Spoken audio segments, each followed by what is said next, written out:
Hey everyone, it's Evan Kirstel with another fantastic guest today, Stephen from Spirent. Stephen, how are you? Yeah, doing really, really well, Evan. Really nice to be here today. Yeah, and we've met before, and I've heard some of your brilliance through your blogs and articles and videos and work out there in the 5G marketplace. And today, we're going to take a look beyond 5G, believe it or not. There's 6G on the horizon, and we're going to look at challenges, promises, opportunities, roadblocks, the whole nine yards. So you excited? You excited to open the kimono here on 6G? I am indeed. I'm sick of talking about 5G. It's time to get 60 on the radar. Well, I'd love to come back to that actually, because 5G has a lot more legs to it with It new does. releases and functionality and features. But yeah, we'll focus on 5G here. And so maybe set the stage here, Stephen. You know, 6G is generating a lot of interest and hype from geeks and analysts and the media, because it's something new and different. But why is it on so many people's radar when it's such an early stage? What do you think is going on with 6G? Yeah, I think my first takeaway would be it's probably, not to be unexpected for those of us sort of inside the industry, because the cellular generations, they do take about 8 to 10 years, to go through that whole cycle of the vision setting, study items, requirements, and then finally commercial availability. And, 4G was the same, 5G was the same. And I think it is important, for the people in the industry, to allow that time, whether it's for the research cycles to take shape, the funding programs to be established, and probably just importantly, that research phase and the opportunity for collaboration isn't stymied by having short term deliverables. I think Evan, what I would say is the big difference probably with 6G that maybe we haven't seen before is really just probably two things. One's the government's involvement, national sort of government and national interest, and probably just the media attention being sort of, I would say, stimulated by just all the hype that's been around 5G. And, we're starting to see more and more government and national bodies being interested in communication technologies as seen as sort of key enablers for economic stimulation and their sort of global leadership. You're already seeing sort of these mega funding programs, which is quite interesting. I think there's something like $35 billion has already been earmarked for 6G. With China, with the US and Korea, then South Korea partnering, EU's got programs in place, Germany, for example, for the industrial sector. So there's a lot of money already being put on the table. And we saw sort of some of that early sort of behavior with 5G, but nothing to this degree. And I would say the other probably sort of cheerleader in the room, as you mentioned, is the media, the marketing people. It's sort of as inevitable the People like future us, in other is. words. Yeah, it's a little bit. Everybody likes to look to the future a little bit, and I sort of understand why though. It's 5G is still in its infancy. It hasn't really shown a lot yet to the market. And of course, you'll have the crowds that say, "Oh, well, 5G hasn't delivered anything. So what's next?" The reality is, of course, 5G is in its infancy. I mean, we're not going to really see what I would call the true 5G experience probably for another 3 or 4 years. So, there's a long way to go. So, 6G is quite futuristic. So it's interesting to talk about. It is indeed, and we're going to talk a fair amount about it here. And it's interesting when people say that, oh, there are no use cases for 5G. I mean, I'm literally doing live streaming at 500 meg per second daily. So I mean, just faster, jitter, low latency broadband is like the killer app for me for 5G. But yes, I agree. The use cases, the applications, the industry verticals have yet to fully adopt the potential of 5G. But looking at 6G, I have very kind of Star Trek ambitions on what 6G can do in terms of deployments over the next in 5 to 10 years. But what are you thinking? What are some of the early use cases, applications, capabilities that 5G might offer that I'm sorry, 6G might offer that 5G doesn't quite have the ability to support? Yeah, let me just say, in 2030, Evan, you and I will be standing on the moon together. even though we might be down here in Earth. And I'll explain that. Maybe this is where 6G's got this opportunity, is that, we're still at this early vision forming stage in 6G. But I mean, the industry is coalescing around a number of ideas. I think the big grand ambition with 6G is really this combination of the physical, digital, and biological worlds together into the realms of something we call holographic and tactile communications. And we're sort of, our sensory inputs now of touch and feel are going to be transmitted like we do today with voice and data. And this is going to enable a new range of sort of human machine services and interactions, which you're probably going to hear in terms of virtual teleportation, where you theoretically could virtually be somewhere else with haptic touch and feel and that sort of concept in place. And that means in essence, we could be anywhere. And that's possibly going to be something very interesting to the people that are driving the concept of the metaverse. But there's other sort of key areas that I think are really interesting where 6G is going to play a big role. And we saw some of this ideas being sort of formulated during the pandemic. Things like intelligent skin level sensors, which could revolutionize healthcare monitoring, providing sort of needle-free blood sampling for early disease detection. We're also seeing a drive towards digital twinning. Now, this is something that's starting to appear in the discussions around sort of 5G and sort of the later stages of 5G, but it's seen as a sort of a highly desirable capability in the 6G system, where you have these really highly accurate synchronous digital representations of actually physical entities. And, which are going to become critical to how we do optimized decision making, how we design things, especially complex systems and technologies. And I think the key takeaway of all of these types of use cases is that to realize them, though, the industry is starting to look to set sort of new targets, such as new data rates, what data rates are we going to require, what speeds. We're hearing things about we're going to need, a terabit a second, 100 times faster than 5G is promising. We're going to need latencies and, less than 0.1 of a millisecond, 10 times even lower than 5G's ambitions are.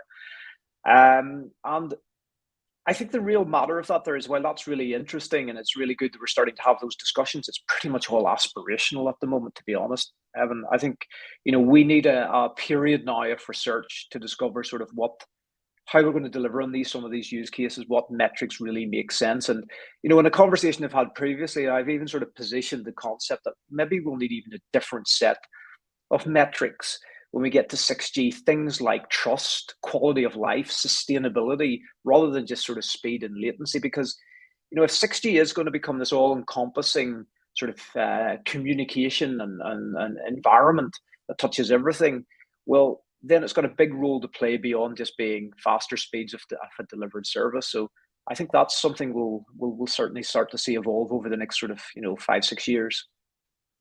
Yeah, and I'm personally super excited about this idea of a personal area network. I mean, Bluetooth promised some of these things, but never really reached this, the opportunity that is presented here. And if you can think about an internet of medical things that exist both inside the body and outside the body, and in a hospital room and an operating theater, there's tremendous requirements and opportunities there that 6G could address with an entirely new kind of air interface, something that just doesn't exist today, given 5G's current specifications. But let's talk about that. I mean, what are the kind of architectures or tech that might be incorporated or required as part of a 6G standard? Yeah, I think on that, and especially on those sort of like those smaller networks as you're highlighting. I mean, the reality is I think we're going to see a continuation of what has started now with 5G in terms of we're going to get an amalgam of complementary technologies sort of coming together to deliver 6G. So in essence, 6G isn't just going to be one thing. It's probably going to be a lot of technology domains interworking, interoperating with each other. And, you have the traditional radio environment that you mentioned. And I think the big area around the radio at the moment is really focusing on the new higher frequency ranges, right up into the terahertz frequency ranges. Amazing. Where we're going to see exceptionally high data rates if we can actually unlock, some of those capabilities. Because the radio frequency at these higher ranges It allows us to do things like radio sensing to provide techniques where we can measure the environment, detect and actually recognize objects. And you can imagine if I can start doing that, in essence, the radio becomes a sensor in itself, and starts providing sort of that type of feedback loops that allow you then to create the models of what the environment's looking like, where you are at any given stage.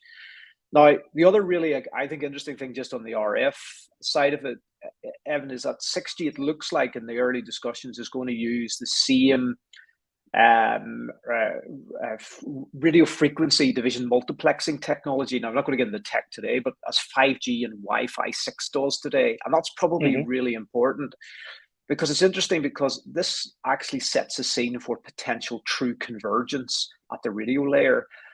Today we pretty much have separated sort of, silos of radio. We have two camps with the cellular world and the Wi-Fi world, or the licensed and the unlicensed world. Well, there's a potential here for true convergence, making a universal radio system that could actually support all of these radio channels, breaking the silos, and allowing that sort of, from a end user perspective, just seamless connectivity.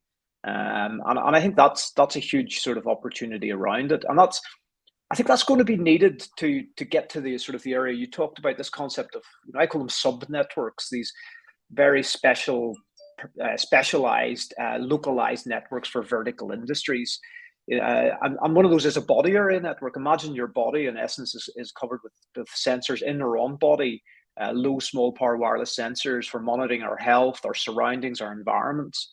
So I think that's going to be a huge area of it. But to be honest, the one that probably excites me the most, and I'm a techie, and so apologies about this, is You're a geek. I understand. I'm a geek. Yeah. I'm a geek, but I'm also an environmentalist, and I like. Yeah. There's one area that I really like, and it's something called reconfigurable or programmable intelligent meta surfaces using metamaterials like graphene, and these are going to be used to help amplify and redirect the radio signals to provide sort of unbelievable coverage. And you could basically, what these smart surfaces are, they have many small antennas of reflecting metamaterial elements, and they can cover all types of things. They could coat our buildings, they could be on our vehicles, they could coat everyday objects. And what they allow us to do is they allow the radio signal to be not only redirected to another location to get it there. In essence, you're reflecting it like like off a surface. You can also amplify the power on it. And the beauty for these materials is that they are exceptionally low energy consuming, which means that you could actually create a environment covered in these surfaces, only have a limited set of radio towers, but have the radio signals being directed, amplified off these all around to create sort of ubiquitous connectivity at a very, very low energy footprint. And I think that's highly exciting.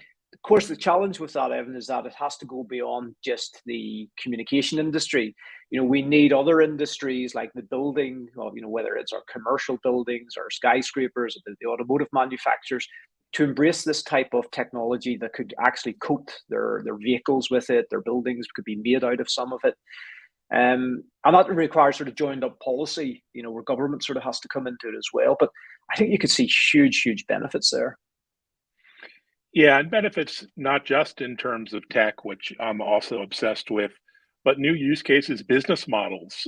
Companies could be born in the 6G world that simply didn't exist today. I mean, if you look at, distributed networks, mesh networks, you can imagine 100 providers of wireless services, not just 3 or 4 as we have today, and we're providing all kinds of utilities. So really a fascinating business study, as well as a technology one. And look at countries that could leverage this capability in the emerging world, which sadly don't have the kinds of access to high-speed internet that we do in the West. I mean, if you could somehow merge multiple air interfaces like satellite and unlicensed, as you say, into one standard, and it could be deployed at scale cheaply, it might be a game changer for the digital divide and uplifting economies, around the world. Think about, even in the news today, how do you rebuild Ukraine's telecom and communication network? May have to think differently about it than traditional architectures. So really important for society and as a whole, not just sort of our industry. No, I agree.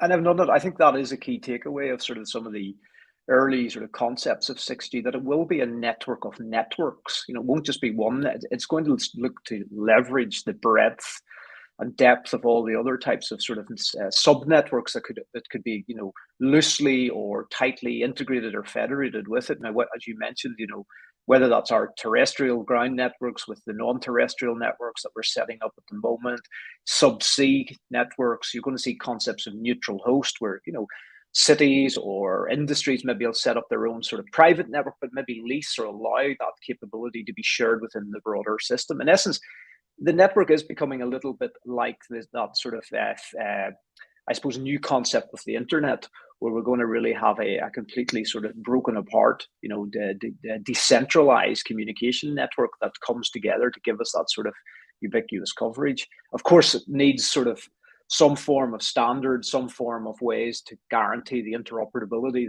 that'll allow that. But I mean, just to your point on the tragedy that we're seeing on the Ukraine at the moment, is you're seeing how that already they're starting to look to leverage things like the terrestrial ground networks were disrupted, but now we're having the capability to utilize the non-terrestrial to actually give them the connectivity so their voice can still be heard, so we understand what's really going on.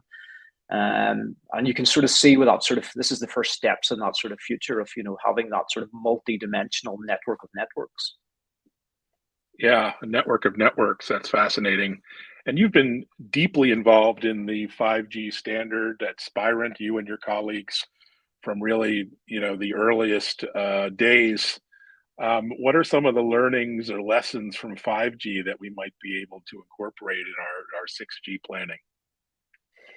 Yeah, I mean, there's three probably big areas that sort of scream out at me at the moment. I mean, first is really just engaging with industry and enterprises from the very, very start of this vision setting stage to understand their requirements, their challenges, their business models.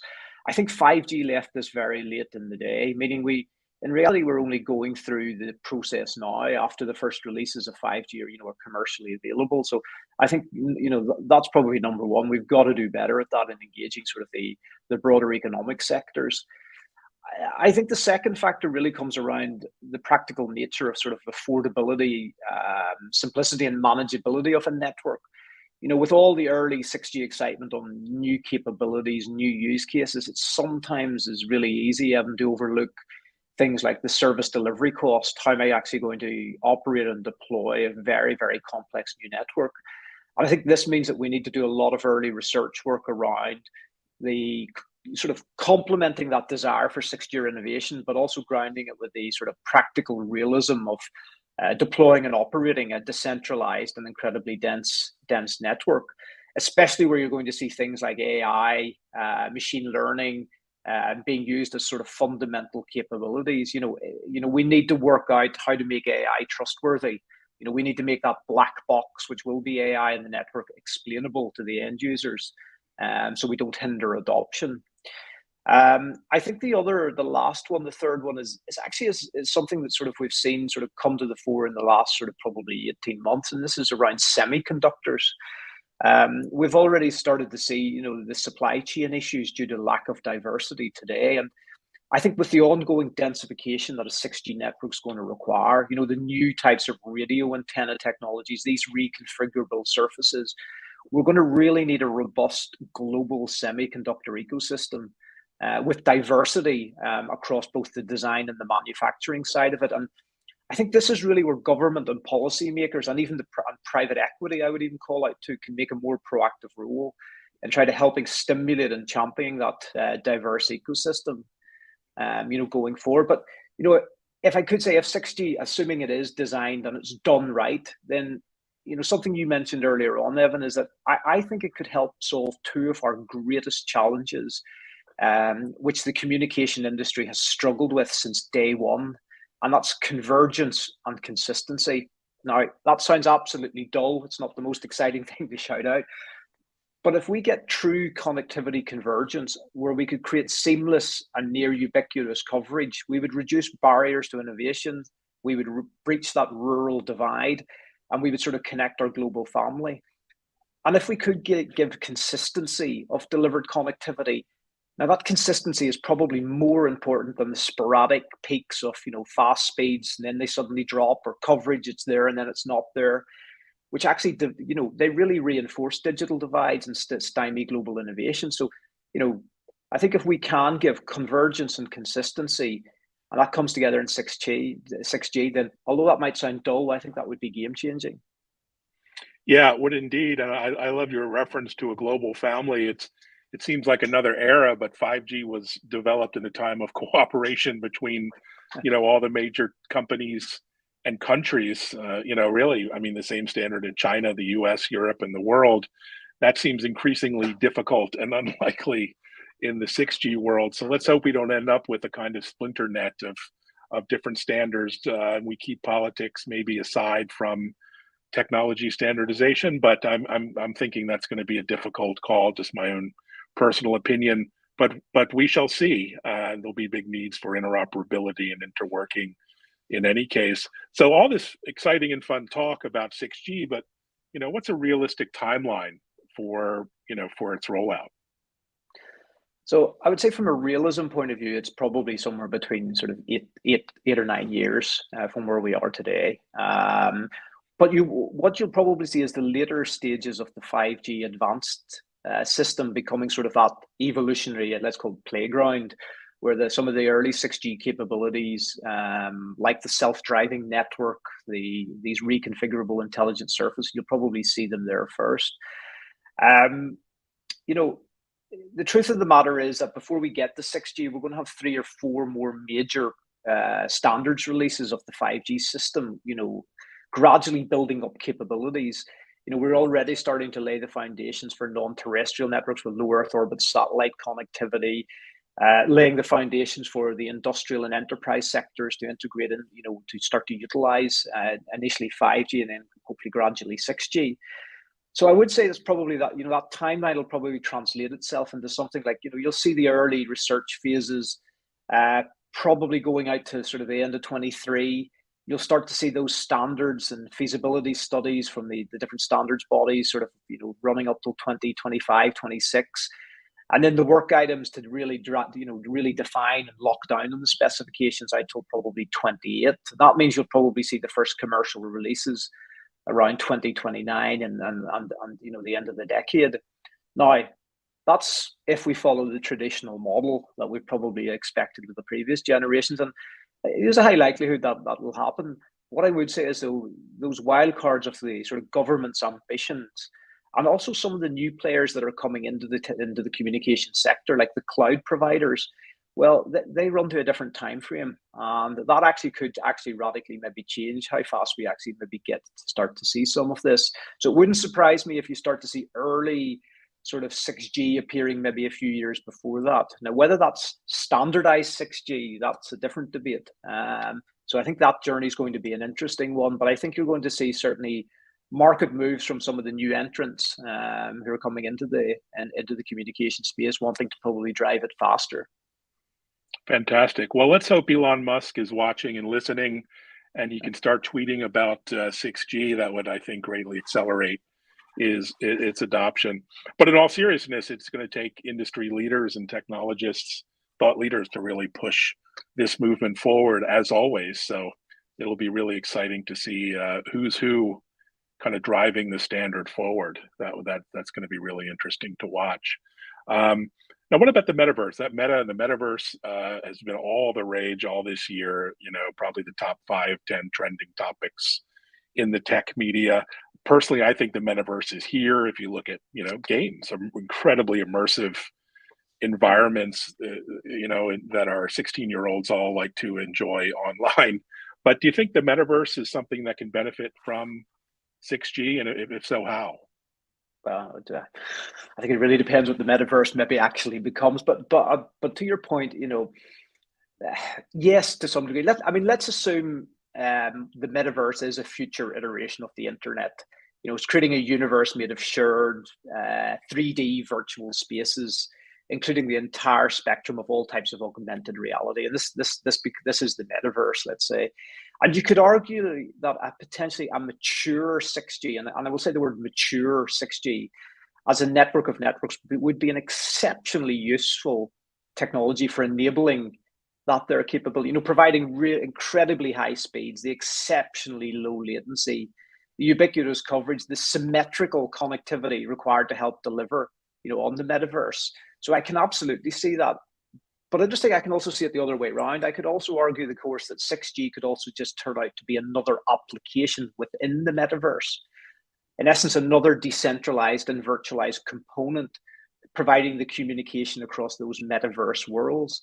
And I think it's that blurring of boundaries and the rules, which maybe 6G will take with the metaverse, which will be the most interesting. I can sort of see it like superposition in quantum. We have a qubits, they're capable of being ones and zeros at the same time. And maybe 6G in the metaverse will be the ones and the zeros at the same time, one consuming and powering each other at the same way. So one's enabling it, but at the same time, it's in essence just just a user of it. So I think, I think that's where we're probably going to see sort of the 6G's interaction with it. I would say, though, back to your first point there, is that, while 6G I think may be important to the metaverse and in the future, I think 5G though has a major role to play in it as well. And as I said, remember, we're still in 5G's infancy. Only 1/4 of global networks, I think it's something like 200 service providers, have actually launched 5G today. That means, and even those launches are pretty small. So we're a long way away of even getting 5G commercially deployed. And actually the most advanced version, what I would call true 5G, there's only 2% of networks across the globe have even started to upgrade to it. Oh, wow. So we have a long way to go before you're going to see the true capabilities of sort of 5G, which I think will enable certain capabilities, that the metaverse is looking for at the moment. So if I was a betting man, I would say that, it's going to be part of 5G's evolution as well. But I think, just, on that, there's probably two major capabilities that, I think the industry really is going to, 5G is going to have to deliver if it's going to be successful in that. And one is certainly the reliable low latency, which is going to be required to sort of power that type of experience that we want to have within the metaverse environments. If the latency is fluctuating, it's not consistent, it's not deterministic, then people are going to have poor experiences. We already know that with AR and VR today. If the latency sort of gets above, between sort of 10 to 15 milliseconds, you can have issues with motion sickness. You can, so your experiences can be pretty poor. The other one is something that's just called symmetrical communications. Most of our networks today are designed, we're downlink heavy. We focus on designing it to get, the communication from the cell tower down to your device to give you those really fast speeds. We actually need it to be the other way around. We need it 50-50. We need the uplink, the coming back to the network, because we're creating that two-way real-time communication to transfer, in essence, create these virtual avatars of ourselves, which will potentially have tactile communication and experiences together. And I think that's something that we'll have to see that, the 5G evolve to prove that it can deliver on that, some of those capabilities.